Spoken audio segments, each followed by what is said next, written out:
세계 최초의 계산기는 1642년에 발명되었습니다. 이 단순한 톱니바퀴 모양으로 덧셈과 뺄셈을 정확하게 해낸 이 계산기를 발명한 사람은 당시 19살의 소년이었습니다. 그는 세무공무원을 하다가 사업을 하게 된 아버지를 위해서 이 계산기를 만들었다고 합니다. 하지만 이미 16살에 수학 논문을 발표하기도 했고요. 한마디로 뛰어난 천재였습니다. 17세기 사회에 큰 영향을 끼칠 정도로 다방면에 커다란 족적을 남긴 사람인데, 하지만 젊은 나이에 삶의 회의를 느끼고 신앙에 귀의해서 수도원에 머물다가 불과 39의 나이에 요절하고 말았습니다. 그가 그 유명한 파스칼입니다. 팡세라는 유고집이 있는데 인생을 철학적으로 관조하는 금원들과 지금도 세상에서 회자되는 그 이야기들이 가득합니다. 클레오파트라의 코가 조금만 낮았더라면 역사가 바뀌었을 것이라는 이야기부터 인간은 생각하는 갈대라는 병원도 팡세에 있는 파스칼의 이야기입니다. 또 이런 이야기들도 있습니다. 사람들이 당신을 좋게 생각해 주기를 바라는가? 그렇다면 그 말을 입 밖에 내지 말라. 사소한 게 우리에게 위안을 주는 것은 사소한 게 우리를 괴롭히기 때문이다. 칭찬은 사람을 어릴 때부터 망치는 것이다. 칭찬은 고래도 춤추게 한다는 요즘의 이야기와는 사뭇 다릅니다만 이것도 나름대로 일리가 있는 말입니다. 팡세는 파스칼이 죽은 후에 그가 남긴 글들과 이야기들을 모아서 만든 책인데 삶에 유익을 주는 지혜서입니다. 특히 신앙인들은 꼭 읽어볼 만한 책인데 내용이 크게 두 부분으로 나누어집니다. 하나는 신이 없는 인간의 비참함에 대한 글이고 다른 하나는 신이 있는 인간의 복됨에 대한 글입니다. 파스칼의 공식적인 신분은 수학자였지만 그가 남긴 글에 신앙적인 내용이 많다는 뜻이죠. 여동생이 수녀였던 까닭에 말년을 수도원에서 보냈던 파스칼의 신심은 매우 깊었습니다. 팡세에 나오는 주옥 같은 금원들 가운데 가장 신앙적인 금원을 보겠습니다. 이 세상에는 세 가지 부류의 사람들이 있다. 하나는 신을 발견하여 신을 섬기는 사람들이고 다른 하나는 신을 발견하지 못했지만 애써 신을 추구하는 사람들이며 다른 하나는 신을 발견하지 못했을 뿐만 아니라 찾으려 하지도 않는 사람들이다. 보니까 파스칼은 인생을 세 가지로 분류하고 있는데 그 기준이 신앙입니다. 그가 말하는 신은 하나님이죠. 첫 번째 유형은 신을 믿는 인생입니다. 우리가 소원하는 가장 바람직한 인생입니다. 두 번째 유형은 신을 탐구하는 인생입니다. 지식적으로 신이 어떤 존재인지 알아보려고 접근하는 인생을 말합니다. 세 번째 유형은 신과 무관한 인생입니다. 다시 말해서 하나님을 알지 못하는 인생입니다. 파스칼은 이 문장 위에 자신의 의견을 짤막하게 덧붙이고 있습니다. 신을 믿는 인생을 사는 사람은 행복한 자라고 합니다. 신을 탐구하는 인생을 사는 사람은 불행한 자라고 합니다. 그리고 신과는 무관한 인생을 사는 사람을 어리석은 자라고 합니다.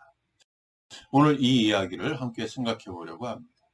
행복한 자, 불행한 자, 어리석은 자. 스스로 어느 쪽에 속한다고 생각하십니까? 나는 행복한 자라고 자신 있게 말할 수 있겠습니까? 성경은 어떻게 말하고 있을까요? 파스칼이 말한 첫 번째 유형은 행복한 사람인데 하나님을 믿기에 행복한 겁니다. 바로 우리죠. 신명기 33장 29절 보세요. 이스라엘이여 너는 행복한 사람이로다. 여호와의 구원을 너같이 얻은 백성이 누구냐? 그는 너를 돕는 방패시요 내 영광의 칼이시로다. 내 대적이 내게 복종하리니 내가 그들의 높은 곳을 밟으리로다. 여기서 이스라엘은 선택받은 백성을 의미합니다.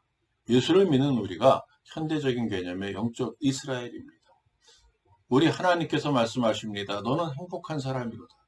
여호와 하나님이 너를 구원하신다. 그뿐 아닙니다. 여호와 하나님이 너를 돕는 방패시고 내 영광의 칼이시고 내 대적을 다 내게 복종하게 해주신다. 그야말로 놀라운 축복의 말씀이죠. 우리 하나님이 우리와 함께 하시면 우리에게 부족한 게 있을 턱이 없습니다. 하나님이 다 해주시기 때문이죠. 우리에게 두려운 것도 없습니다. 하나님이 다 지켜주시니까. 그런데 정말로 행복하기만 합니까? 모든 소원이 남김없이 이루어졌습니까? 세상을 살아가는데 정말 두려움이라고는 털끝만큼도 없습니까? 인생길이 항상 평안하고 안전하기만 합니까? 누구든지 어려움이 있을 겁니다. 어떤 때는 예수 믿는 일도 힘들죠. 세상에 쉬운 일은 그리 많지 않습니다. 오히려 가시밭길이 더 많습니다. 그게 인생입니다. 믿음이 좋은 사람들의 삶은 평탄했을까요? 히브리서 11장을 믿음장이라고 합니다. 이 땅에서 하나님의 뜻을 잘 이룬 믿음의 선진들이 나오고 있는데 저는 힘들고 지칠 때마다 이 말씀을 묵상합니다. 이분들이 어떻게 하나님의 의를 이룰 수 있었을까? 이분들의 삶은 행복했을까 생각해 봅니다. 히브리서 11장에서 말씀하는 인물들을 성경에서 찾아 읽어보세요. 그들 누구의 삶도 평탄하지 않았습니다. 오히려 모진 가시밭길이었죠. 그러나 그들은 행복한 사람들이었습니다. 스스로 그렇게 고백하기도 합니다. 주어진 현실에서 좌고우면하지 않고 하나님의 뜻을 따라 열심히 살았기 때문입니다. 파스칼이 분류한 두 번째 유형은 불행한 사람입니다. 하나님을 지식적으로 알고자 하기 때문이죠. 어떤 사람이 예수님께 와서 영생을 얻는 방법을 묻습니다. 예수님이 대답해 주십니다. 내 소유를 팔아 가난한 자들에게 주라. 이 말씀에 그가 돌아갑니다. 이것저것 재다가 예수를 못 믿는 거죠. 마음을 열고 순종해야 하는데 지식을 앞세워 따지다 보니까 그 마음에 마귀가 들어온 겁니다. 아니 미쳤냐? 너 혼자 잘 살면 되지. 왜 예수를 믿냐? 지금까지 산 것 같이 그냥 살아라. 이러는 겁니다. 그래서 마귀의 말에 따라 그냥 그렇게 살면 이 세상은 그럭저럭 살지 모르지만 돌아갈 하늘나라가 없습니다. 그래서 파스칼이 이런 사람을 불행한 사람이라고 하는 겁니다. 왜요? 어리석은 사람같이 하나님을 아예 모르거나 부인한 게 아니죠. 하나님을 알고 싶어 했고 구원의 도를 궁금하게 여겼고 하나님을 만날 기회가 있었는데 그 기회를 놓쳐버렸죠. 이러한 불행에 빠지지 않도록 하나님을 잘 알아야 합니다. 파스칼이 말하는 세 번째 유형은 하나님을 모르는 인생입니다. 하나님을 모르니까 하나님 앞에서 티끌만도 못한 주제에 예수를 믿느니 차라리 내 주먹을 믿겠다고 건방을 떨죠. 하나님을 모르니까 자기를 내세웁니다. 세상에 그딴 게 어디 있느냐고 합니다. 이게 교만이죠. 이런 사람은요, 스스로 강한 척하지만 사실은 가장 약합니다. 왜요? 하나님 앞에서 강해봤자 결국 부러지기밖에 더합니까? 교만은 패망의 선봉이요 거만한 마음은 넘어짐의 앞잡이라고 하셨잖아요. 하나님 앞에서 낮아지는 겸손한 자는 쉽게 부러지지 않습니다. 우리는 하나님을 모르고 교만한 사람들과 하나님을 잘못 알고 패역한 행동을 하는 그 사람들을 위해서 기도해야 합니다. 그게 하나님을 아는 우리의 사명입니다. 물론 하나님을 모르는 사람들 가운데 윤리적으로 선한 사람들도 많습니다. 그러나 그 인생의 선함이 무슨 의미가 있습니까? 그것만으로는 천국문을 열 수 없고 예수밖에는 구원에 이르는 길이 없다는 사실을 분명하게 알려주어야 합니다. 그들이 하나님을 모르는 것이 그들만의 탓이 아닐 수도 있습니다. 그들이 기회를 얻지 못했기 때문일 수도 있는 겁니다. 그들은 우리와 똑같이 하나님이 주시는 은혜 안에서 살고 있습니다. 하나님이 만드신 공기, 하나님이 주시는 햇볕을 받으며 살고 있습니다. 하지만 하나님이 누구신지에 대해서 알 기회는 아직 없었을 수도 있다는 말이죠. 그러기에 열심히 전도하고 기도해야 합니다. 그래서 그들이 하나님을 만나게 될 때 천국에서 우리의 면류관이 만들어지는 거잖아요. 이 나라 인구의 80% 이상이 하나님을 믿지 않습니다. 아직 하나님을 모르는 사람도 있고 어렴풋이 알긴 하지만 정작 믿기를 망설이는 사람도 있겠죠. 하나님을 잘못 알아서 절대로 믿지 않으려고 하는 사람들도 많습니다. 저도 어렸을 때는 하나님을 잘못 알았습니다. 자라면서 듣고 배우고 또 동네 교회에서 본 게 그랬기 때문에 어쩔 수 없었습니다. 그런데 더욱 심각한 문제는 교회에 나오는 사람들 가운데 하나님을 믿지 않는 사람들이 있다는 겁니다.